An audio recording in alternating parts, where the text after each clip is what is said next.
El partit entre l'ICG Força Lleida i el Movistar Estudiantes ha servit per presentar la nova figura de l'Hèlix, la tradicional mascota que la FECOI cedeix al club lleidatà.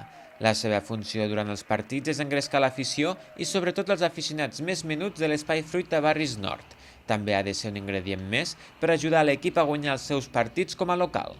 El que hem fet és renovar-la perquè ja està molt atrotinada de molts anys i és un orgull per tota la gent de la FECOI que la nostra mascota, que l'Hèlix, representi el club i animi en aquesta nova època, en aquesta nova temporada, que realment ho estan fent molt bé, no? I que han de tindre tot el nostre suport. Penseu que és un caragol i a vegades diuen va molt lent el caragol.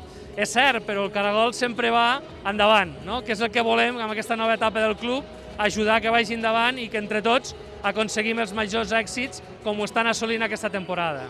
Per nosaltres el renovar i el reforçar amb la FECOI, el conveni que tenim signat amb ells, per nosaltres és una molt bona notícia.